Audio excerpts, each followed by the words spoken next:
In lecture number 2, we have seen that the radiation has the dual nature, wave-like as well as particle nature. The phenomenon of the light, like interference, diffraction, polarization, double refraction, etc., requires that the radiation or the light should have the wave nature.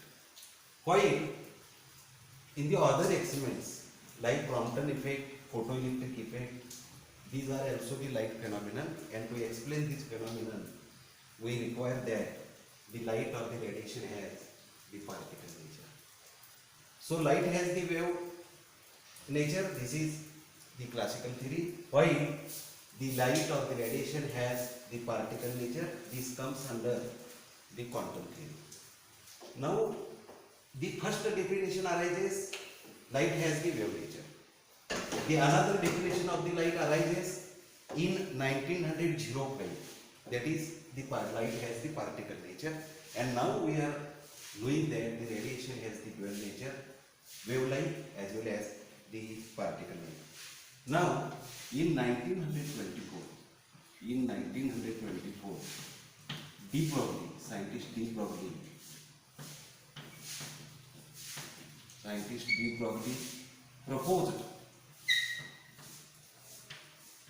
de Broglie proposed bold and novel suggestion that the matter consists of the particles. Matter consists of the particles. Means the matter has the particle nature. Means we are knowing already it consists of the particle, it has the particle nature. So first we are knowing this. So similar to the radiation here, he gave the bold suggestion that it might be exhibiting the wave-like characteristics under appropriate condition. Wave-like characteristics second put, and it is known as the de Broglie's hypothesis. This is known as the de Broglie's hypothesis. What is the de Broglie's hypothesis? The matter which is already consisting of the particle nature might be exhibiting the wave-like characteristics under appropriate condition, and this is known as de Broglie's hypothesis.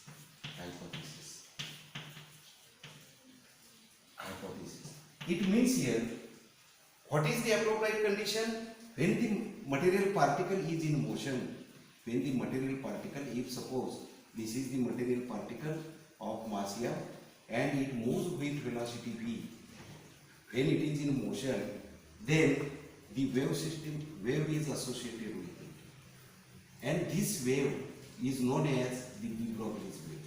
This wave is known as the de Broglie's or the matter wave. It is known as de Broglie's or matter wave. When the material particle is in motion, the wave is associated with it, then it is called as the de Broglie's or the matter wave. So the hypothesis is that all moving particles exhibiting, all moving bodies or the particles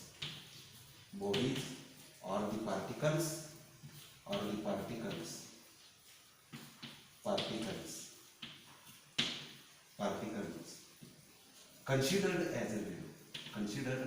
as a wave,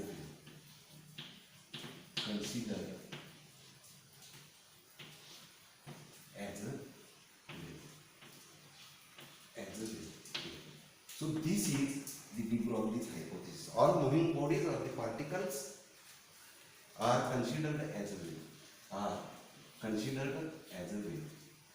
Or the wave is associated with moving particle. This is the de Broglie's hypothesis, and it is put forth in 1924. There is no experimental evidence, only he gave the bold and novel suggestion. But in 1927,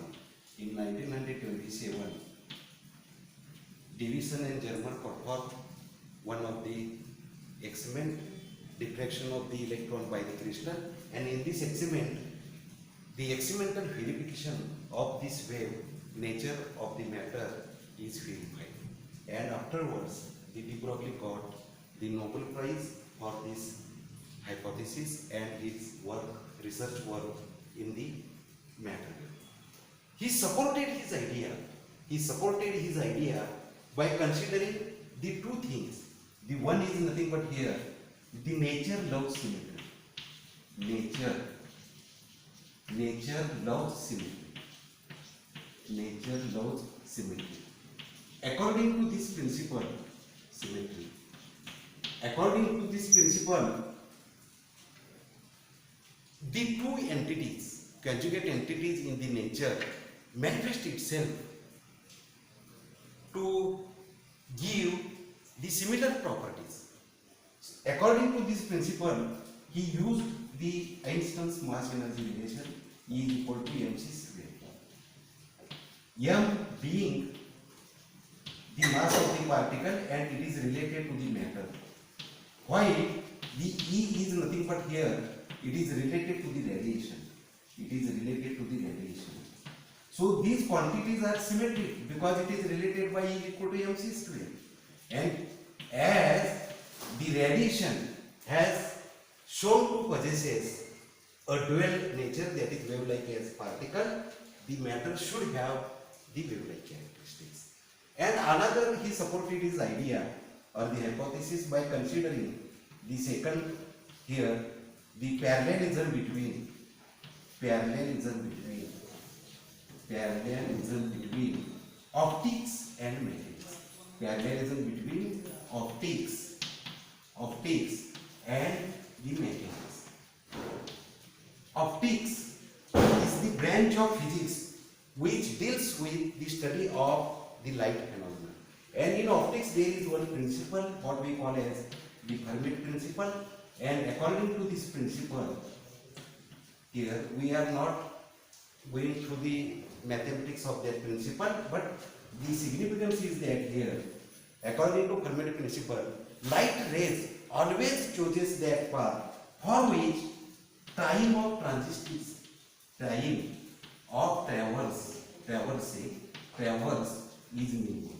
Time of traverse is minimum. And in mechanics, moving mechanics is the branch of physics which deals with the study of the motion of the particles.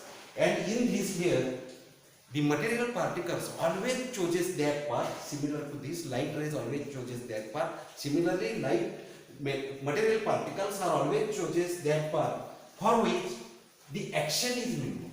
For which what here? The action is minimum. Action is minimum. Thus, there is close analogy between optics and the mechanics. And the one, optics means the radiation, mechanics means the matter. This is nothing but the radiation. And mechanics means the matter. So there is close analogy between optics and mechanics. And the radiation, one has been shown to possess, the wave nature. The matter should have the wave nature. So he supported his idea by considering these two concepts, and therefore he gave the hypothesis is that the matter which is already exhibiting the particle nature might be exhibiting the wave-like characteristics. So this is the de Broglie's hypothesis. Okay.